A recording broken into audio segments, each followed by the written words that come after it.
This recording was produced by Oregon Trail Baptist Church. If you'd like to get more recordings, or to leave your feedback, please visit us at www.otbchurch.com or write us at P.O. Box 298, Guernsey, Wyoming 82214. We look forward to hearing from you, and we hope that today's recording will not just challenge your thinking, but will transform your life.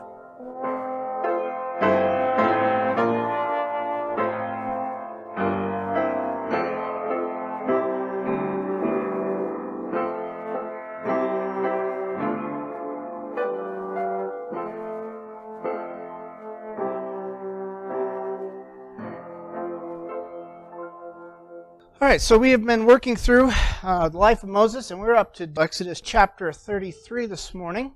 So if you would turn to Exodus 33. We've been through the golden calf incident, and this chapter is probably best understood as still kind of in light of that incident. That rebellion, that breaking of the covenant it really sets the flavor for the next few chapters of the book of Exodus, and in some ways, even the rest of the book of Exodus. So anyway, we'll read the whole chapter to get the flavor of it, and we'll be in and out of several verses within it this morning. So Exodus chapter 33 this morning. All along as I read Exodus 33, starting with verse 1. And the Lord said unto Moses, Depart, and go up hence, thou and the people, which thou hast brought up out of the land of Egypt, unto a land which I swear unto Abraham, to Isaac, and to Jacob, saying, Unto thy seed will I give it. And I will send an angel before thee, and I will drive out the Canaanite, the Amorite, the Hittite, and the Perizzite, the Hivite, and the Jebusite, unto a land flowing with milk and honey. For I will not go up in the midst of thee, for thou art a stiff-necked people, lest I consume thee in the way. Verse 4. And when Moses heard these evil tidings, and when the people heard these evil tidings, they mourned, and no man did put on his ornaments. For the Lord had said unto Moses, Say unto the children of Israel, Ye are a stiff-necked people. I will come up into the midst of thee in a moment, and consume thee. Therefore now put off thy ornaments from thee, that I may know what to do unto thee. And the children of Israel stripped themselves of their ornaments by the Mount Horeb.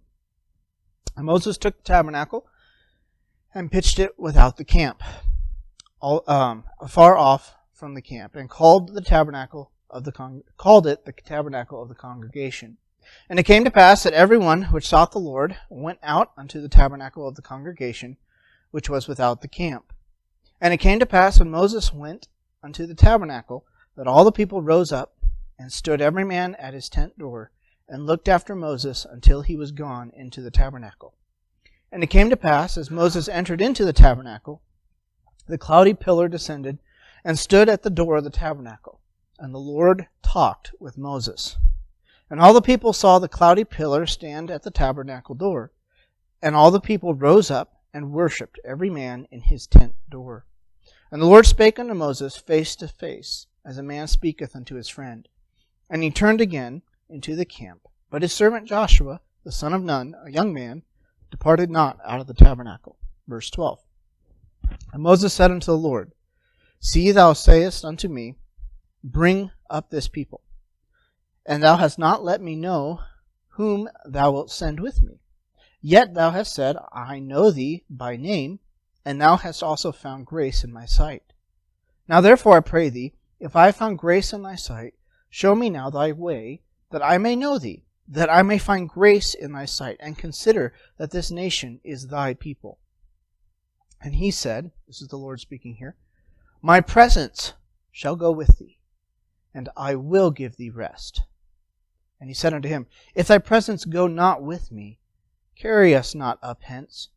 For wherein shall it be known here that I and thy people have found grace in thy sight? Is it not that thou goest with us? So shall we be separated, and I and thy people from all the people that are upon the face of the earth. And the Lord said unto Moses, verse 17, I will do this thing also that thou hast spoken, for thou hast found grace in my sight, and I know thee by name. And he said, I beseech thee, show me thy glory. And he said, I will make all my goodness pass before thee, and I will proclaim the name of the Lord before thee, and will be gracious to whom I will be gracious, and will show mercy on whom I will show mercy. And he said, Thou canst not see my face, for there shall no man see me and live. And the Lord said, Behold, there is a place, and if thou shalt stand upon a rock, and it shall come to pass, while my glory passeth by, that I will put thee in a cleft of the rock, and I will cover thee with my hand while I pass by. And I will take away my hand, and thou shalt see my back parts, but my face shall not be seen. All right, so several different things happening in this chapter. Again, this is happening in the wake of Israel's idolatry with the golden calf. This has come right after that. And in some ways, this is them moving forward after this incident. Now, what was the judgment on God's people for worshiping the golden calf? What happened when they worshipped? And what was the consequences of that? There's a couple things that happened. Okay, so there was a plague that had killed off several of them. Yes, okay. So you have a plague that kills off several of them. You have the Levites are sent through the camp, and 3,000 people die by a sword. Also, you have Moses grinding up the calf and making them drink it in the water. So there's a little discussion of how, is there a time gap between chapter 32 and 33, and some commentators think it was about a week to 10 days. Now, the reason they think that is because by the time the plague dies down and people are sick and things, kind of a shuffle there, it's maybe not really important to know that for sure, but there might be a little bit of a gap here. So the chapter starts here with God telling Moses to go ahead and depart, to move out from Mount Horeb, Mount Sinai, where they are, to move from there to the Promised Land and to take the people with him. And he promises he's going to send his angel, and he's not going to go himself. Now, this is the same angel that was promised in Exodus 23, where he said, Behold, I send an angel before thee to keep thee in the way and to bring thee into the place which I have prepared. Beware of him, and obey him not, provoke him not, for he will not pardon your transgression, for my name is in him. And as my understanding of this, that this is probably the angel of the Lord, which is probably a pre-incarnate Christ involved here, involved working. Not every time is there an angel of the Lord, is it Christ directly involved. I tend to think it is here. And one of the reasons I think so is because in Jude looked back at this and talks about the angel that brought you up and the angel that led you through the wilderness. And in Jude it makes specific reference to that angel being Christ. So I think that connection is strong here. However, I don't know that Moses recognizes that yet. Because what is Moses concerned about if God's not going with him? Because God says here, I'm kind of getting ahead of myself. Verse 5, he says, For the Lord said unto Moses, saying to the children of Israel, You are stiff-necked. I will come up in the midst in a moment and consume thee. Therefore now put off the ornaments. So God's describing in this, he's not going to go with him at the first part of this chapter because he doesn't want to consume the people. He's going to send the angel instead. So I think what we see here is we see the Trinity at work. How it's all laid out, I don't have a good answer for. Okay? I'm very uncomfortable getting into the idea of modalism, where it's God acting in different parts. But we definitely see different aspects of the Trinity at work here. And I'm not sure I'm smart enough to figure out how that's all happening. And I'm not sure Moses is going to write it down in a way that matches what we think of as New Testament theology. You know, it's still kind of a new thought. So it's not going to counter it. But anyway, so the angel will do what? Verse 2 has this angel doing what for the people of Israel? He's going to drive out the Canaanites. I got digging into this week. This is an interesting list. This list of specific nations, give or take a little, is mentioned about 23 3 different times. And it varies a little, and when you dig into this actually gets connected back. These nations and their history and their geography, they get connected back to the Tower of Babel event. And so there's a long discussion on that we're going to kind of skip. I just threw out a teaser for you for now, and we'll just move on from there. But here we have, God has directly communed with Moses and his presence on the mountain at this point. The people have sinned. Now Moses is being promised that the angel will go with him. And Moses is actually concerned about this. He wants the Lord to go directly with him. And I keep jumping ahead of myself in this lesson. I'm sorry. Top of page 3 here. So God says he would go, but he'd send the angel. Verse 3. They're promised to go into a land flowing with milk and honey. This description of the people as a stiff-necked people. Again, this is agricultural. They're reminded of animals stiffening their neck and not doing what you want them to do. They're living in an agricultural culture. They get this image really well. And if this is the pattern we've seen from the time they crossed the Exodus, the Red Sea, we've seen this over and over. They're stiff. They don't want to follow God. They complain when there's no water. They complain when the water is bitter. They don't act in faith. They quickly complain. And so they've hardened themselves time and time again. They've just had the golden calf, and it's been one disaster after another, relationally speaking. Has God provided for his people? Yes. Time and time again, he's shown himself to be a loving, kind, a God who provides his people's needs.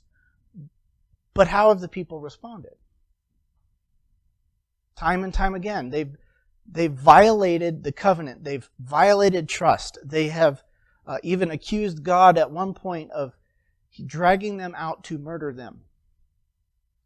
That doesn't go over well. Douglas Stewart notes in his commentary, as Israel mourns this news in verses 4 to 6 that the angel would not go with him, what they had once taken off in a sinful action, they must now again take off as a reminder that they were in mourning because of the results of that sinful action, i.e. the golden calf. Look at verses 4 to 6 here that we're referencing. It talks about them taking off their ornaments. Okay, so we might use a different word. We might say jewelry is the idea. So they're taking off the things that adorn themselves. It's something in that culture you did when you were in mourning. Any sort of special,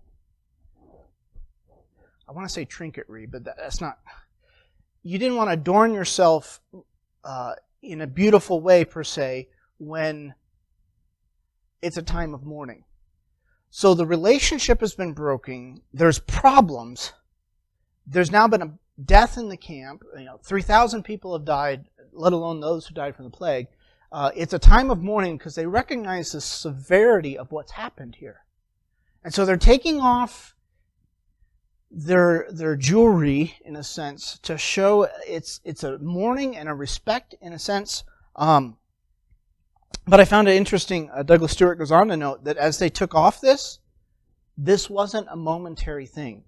Bottom of page 3 there says, this does not reflect the wording of the Hebrew, which should be rendered from the Mount Horeb onward.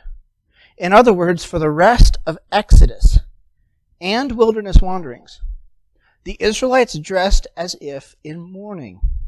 They did not merely take off their jewelry while at Horeb or Sinai, but kept it off for the next 40 years. God's threat, I will decide what to do with you, hung over them all that time. And some of their actions in that long period of wilderness wandering may reflect the resultant anxiety. Now think about it. They have broken the relationship with God. This is a cultural sign that they understand and they know of showing mourning, showing they have remorse for their actions. Now, again, it's not as clear as maybe we'd like it to be, but it seems like as the Levites went through the camp and killed off 3,000 individuals, it would make the best sense, in my mind, they were killing off those who were instigating the golden calf worship. That makes best sense to me. Others may disagree with that. But this concept of breaking the relationship with God has impacted the presence of God. And I think that's an important part to think about in this whole story, in this narrative. You have the mountain. Who went up the mountain? Moses, Joshua, 70 elders. Okay, so there were certain people able to get closer to God, and there's like different people with different levels of access. But the people down below, what did they see happening? Even though they weren't on the mountain, what could they see?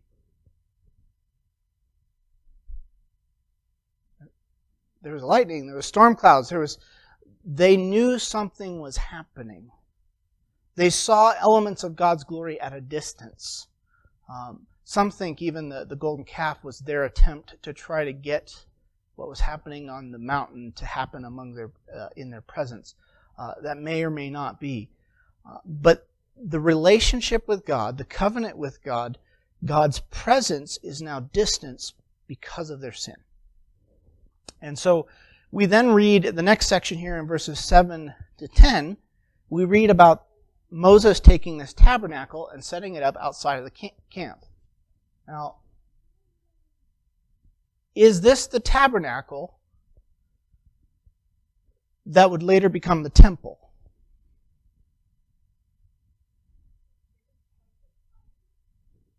What's that? Well,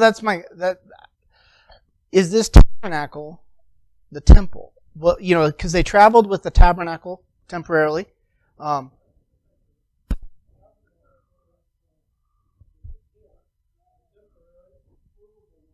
Right. Or the temple, was the... Yes, and you're right there, okay? The thing is, there's a lot of question about this tent that gets built. Because this tabernacle doesn't seem to fit the description of the tabernacle you're talking about.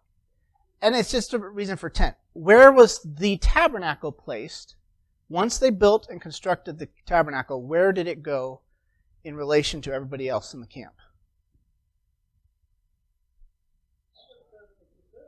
It was in the center. And then various tribes were kind of spoked out from that. Where does this tent get built? Outside the camp, okay? Not to mention, Moses has been up on the mountain receiving the instructions for the tabernacle. He's just coming down. We don't have evidence that they've actually built the tabernacle yet, according to God's. So, I'm going to bring this up. There is a little debate here on, is this the tabernacle? Is this the starting of the tabernacle? Is this another tent? You had a thought or comment there?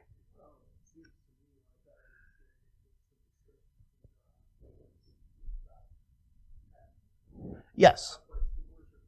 Right. So,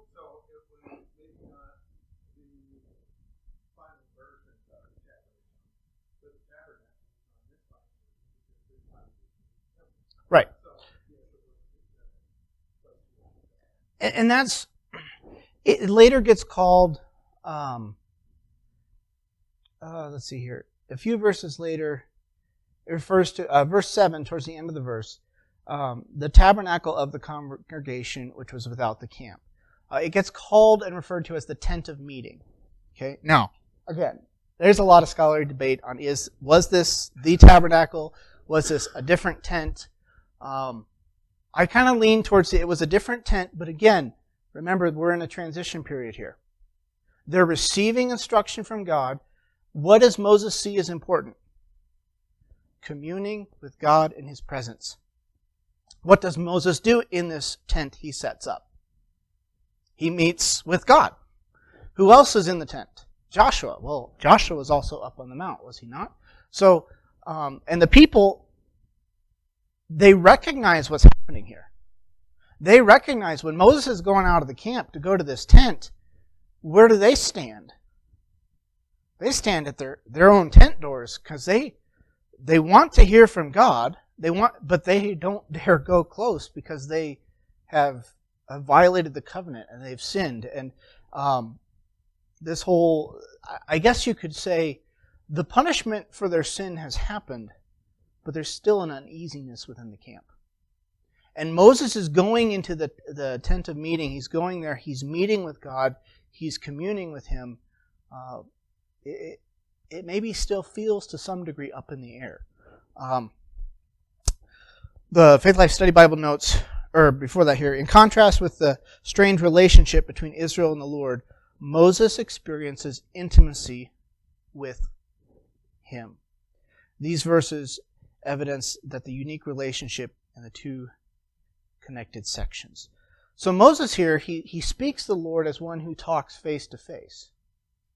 Now he's not seeing the face of God, but he's communing with God as if he sees Him face to face. Is that the type of relationship that people have right now?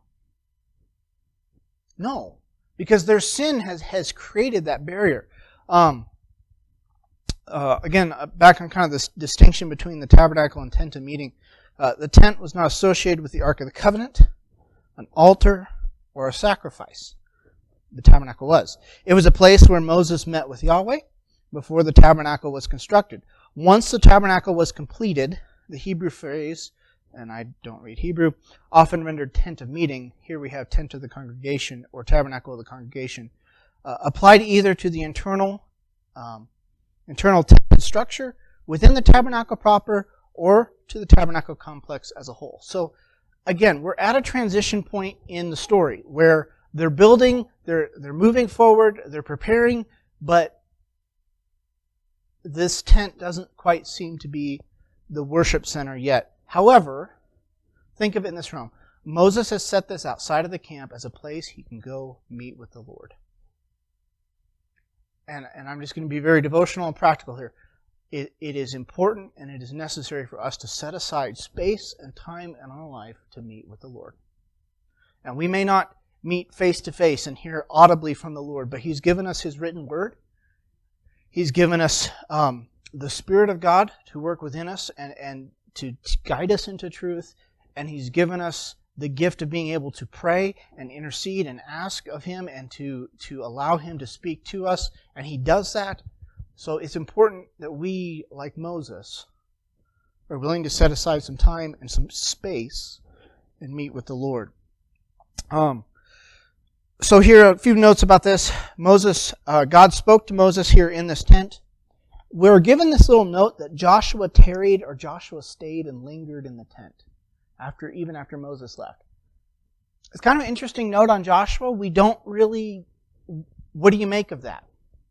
The Bible Knowledge Commentary thinks that maybe Joshua was functioning as kind of like maintaining and keeping the tent clean and taking care of it. Okay, well that's nice, but that's kind of a big assumption. We don't really know what he was doing there. However, I think this phrase is setting up this, and the thing about Joshua on the mountain is setting the reader up so when Joshua takes over, it's not complete whiplash of who is this guy. They're recognizing Joshua is working under and alongside Moses. Joshua is close to Moses, and Joshua is close to the Lord. So as this is getting written, and Moses is writing this, he's making these little links with Joshua to the fact that, okay, Joshua was maybe not where Moses was in the presence of God, but Joshua was in the vicinity. Joshua was in the area. Joshua was close to Moses, close to the Lord in the tent of meeting. So it's not a huge transition when Moses dies and appoints Joshua as the leader. It's not a terribly huge whiplash, if you were. So, yeah.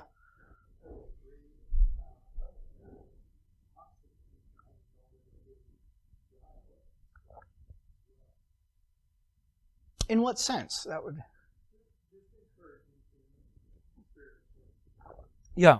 We don't have... See, in the tent of meeting, whereas the tabernacle is something you went to make your sacrifices and to... The tent of meeting, in my mind, and maybe it's just westernizing it, it's almost like a prayer tent. Just a place to go pray, and a community or a group can go pray. We don't see instructions where Moses says for people to stay out. We don't see instructions for him to say they should come. we don't see that the 70 elders who were up on the mount, we don't see them in the tent, but we don't see that they weren't. We're just given the clue that Joshua was there. So Joshua may have been, and I kind of lean with he was communing with the Lord himself as well. We can't make too much of it. Right. Right. But I think what you can say for sure is as the story is progressing, Joshua is being clued in and keyed in as you're being prepared for when Moses is off the scene, as it's being written. So for that, we can go back to our Joshua series, which was like several years ago. But anyway. Also here, note what happens in the conversation in the tent. Again, Moses intercedes for God's presence to be among his people. Now, Moses has already interceded on their behalf twice, or 3 times, maybe even more. But in the golden calf incident in Exodus 32, Moses is interceding with God on the mount. Moses comes down the mount. Moses himself, I don't want to say flies off the handle, but Moses openly reacts to their sin, and then Moses again intercedes on their behalf. Then Moses goes in this tent, and he's talking to God about God's presence among his people. And he says something here that is very, very significant. Moses wants to know God's plan for Israel more deeply, but he wants to know God more deeply. And in verse 13 it says, "Now therefore I pray thee, if I found grace in thy sight, show me now thy way, that I may know thee, that I might find grace in thy sight, and consider this nation is thy people." Okay, God had set this people apart. God had worked through this people. The nations around had seen what their God could do. And yet, their people are Israel's turning their back on God. And it's in response to this that we have verse 14, where God says, "My presence will go with you. I will give you rest." And again, that's kind of in contrast to verse 3, where he says, "Okay, I'm going to send just my angel with you." And again, there's a little, because who eventually goes with them? The angel. And I think this is a bit of developing into us understanding that this angel of the Lord, in this context, is Christ, or is, as really old Jewish interpreters put it, the second Yahweh figure. Okay, they recognized there was the invisible Yahweh. They recognized that there was the I want to be careful how to say this. There was a figure who showed up as God and often took human form. As Christians, we think of that figure as Jesus. And once Christians started claiming Jesus as God, the Jews started saying, no, that can't be. And any Jew that interpreted the text the way I just described, they now said, no, you can't think of it that way anymore. So Judaism had a drastic shift once Christianity came on the scene and claimed Jesus was God. And anyway, but I think there's seeds to the Trinity right here in even these passages. We're not getting laid out like a theological or dictionary approach, but we're seeing the Father and we're seeing Christ working with their people, working together, but working as one. But the way that Israel interacts with them seems like 2 or 3. And that's just, it's hard to explain. It seems to blow our mind because it sometimes breaks our categories. Moses, in verses 15 to 17, gives a reason of why Israel depends on God's presence. Look, if you would, with me in verse 15. And he said, "If thy presence go not with me, carry us not up hence. For wherein shall it be known here that I and thy people have found grace in thy sight? Is it not that thou goest with us? So shall we be separated, and I say thy people, from all the people that are upon the face of the earth." What is it that set Israel apart from all other people groups? God's presence dwelt among them. Moses is concerned about this. It was the presence of the Lord. that brought the plagues on Egypt. It was the presence of the Lord and His direction that enabled them to cross the Red Sea. It was the presence of the Lord that healed the waters at Marah. It was the presence of the Lord and His involvement that brought them manna from heaven and quail. It was the presence of the Lord that brought them water from a rock. It was God's presence that did all these things. And now that the golden calf has happened and they have violated the covenant, Moses is saying, if your presence is not there, there is no point in going forward. And I think that translates very quickly into even the Christian life. Because the Holy Spirit as a Christian has been placed inside every one of us. But if His presence isn't actively filling and working itself out through our lives, what point is there of calling ourselves a Christian? Because, in all honesty, it's God's presence that should be changing how we speak, how we act. It's God's presence that those around us should see and know there is a difference in that person. And they may not be able to put their finger on it, but the nations around could look at Israel and say, there's something different about that people and their God. There's something different.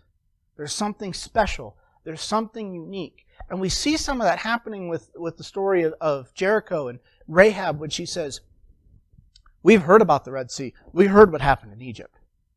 That same type of thing happens in the book of Samuel when the Philistines say, hey, we heard what happened to Egypt. We want to be careful what we do with this Ark of the Covenant because we don't want to be like the Egyptians and harden our hearts. So God's presence among His people impacts what people around see. And that's something Moses is very concerned about here. John Durham notes in his commentary, no people, no matter how religious they are and for whatever reason, can be a people of God without the presence of God. There's many groups through history who have tried to be religious, they've tried to be moral, they've tried to live, in a sense, godly lives, but any attempt to do that without the presence of God at work in your life is futile, and I would even say counterproductive. On one hand, yes, you might not be in the gutter sins of the world, but on the other hand, you've just entered into a whole other category of sins. And so religion itself, morality itself is not the answer. God's presence matters. And it mattered in the lives of Israel, but it also matters in our lives. Which again, okay, in the whole passage and what we're going on here, that tent of meeting, that time when Moses was meeting with God, and if Joshua was meeting with God, those were times God spoke to them, met with them, and changed them. Now, here we have, towards the end of this, yeah, go ahead.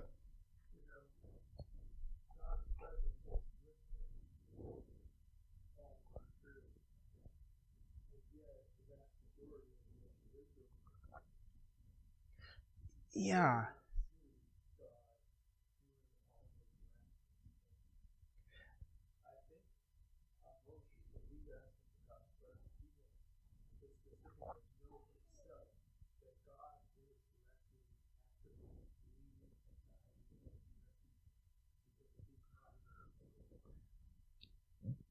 I'm going to use a term here and then I'm going to try to bring it in. There's the idea of gradations of glory.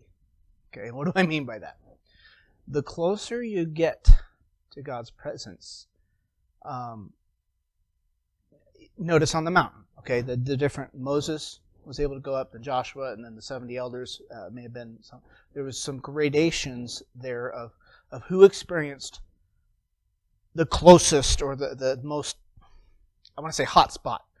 As they build their tabernacle and this whole structure of the tabernacle, the Israelites can enter into the outer court, but only priests can go into the actual tent, but then in the holy place, but then only the high priest can go into the Holy of Holies, and even that is only once a year. You see how there's some gradations here happening of where God's hot presence is, and even in the language of the Old Testament, that flows out to the rest of the nation, where what was the city of God? Jerusalem. Why? Because that was the hot spot where the temple was. And then the nation was the God's people, His land, the nation of the Lord. There's kind of a gradation there, but Israel's called to be a kingdom of what? Priests. And priests are the ones to mediate or bring other people into that presence. Moses is very much acting as a priestly role here. Because he's going into God's presence, he's getting messages from God, he's getting to know God, but he's also then going out to the people and leading them into that, what they should be. They should be a kingdom of priests. God did not choose Israel to isolate and set them apart just to have them. He chose them so they would reach the rest of the nations. That was the point. But He chose to work in and through them, and some of that's happening in this passage. So we have here the story or the events of Moses seeing the glory of God.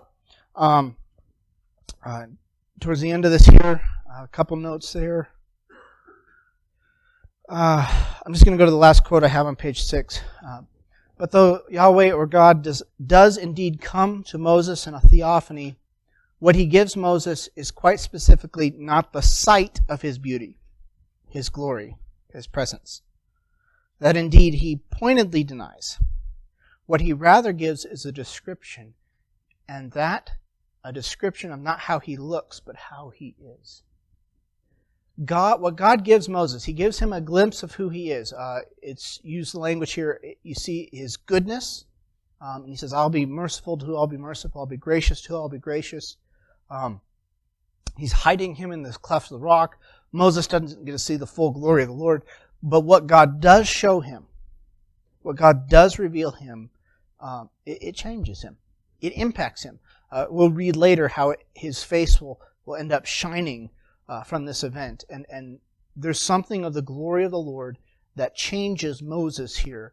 I've used this illustration almost too many times, but God's glory is like the sun. It's a wonderful, good thing. But if we get too close to it as sinful people, just like if you sent any object here we have on earth, if you sent it to the sun, it wouldn't make it there. It would burn up before it got there. And God's goodness and His holiness and His presence is very powerful, which is why when He reveals it, it's going to sound odd. God has to be careful how He reveals Himself to us, lest He absolutely kill us. Now, God's not incapable. That's not what I'm saying. But if God appeared to us in His full glory, we would die. That's just how it is. And yet, we understand this on a little level. Many of you have had children. Sometimes your children have questions. And you're trying to figure out a way you can communicate the answer in a way they can understand. And sometimes it's very difficult. And sometimes what they kind of settle on and what they understand of what you're saying, you leave it at that, but you know that if there was a scientist sitting next to you in the room, they would squawk at your explanation. All right? But you know you're just explaining it on a child's level, because it's what they can handle without being overblown. God deals with us where we are. God gives us a revelation of who He is, and He deals with us where we are, and He wants to lead us into a deeper personal relationship with Him, like what Moses was experiencing here. But even Moses wants to know more of who God is. He wants closer into the presence of God, and that is the same desire that you and I should have as well. Comments or questions as we close out here this morning? All right, so next week we'll get into chapter 34 with Moses' face shining and some of the responses there and what happens. But Lord, we thank You for this story in Your Word and how it's written not just to recount history, but it's written to teach us about You and about our relationship with You. And as there seems to be some motifs in this passage of sin and Your presence and how our sin serves as a blockage to that because it severs and breaks relationship. And there has to be a restoration. There has to be a covering and atoning that happens, Lord, we ask that you in our lives make us like Moses in this story, where Moses seeks to know you personally and deeply, but he's also very much concerned about the people around him, and very much concerned about the nation, and concerned about what God does for them. And he's concerned about God's presence going with them, because without it, Moses recognizes there's no point. Lord, would you put each of us in that point, that position as well, where we recognize that whatever we do in life, whatever you've called us to, whatever jobs and titles we have and bear, there's no point in doing what we do if your presence does not go with us. And so you bless our service to follow in your Son's name.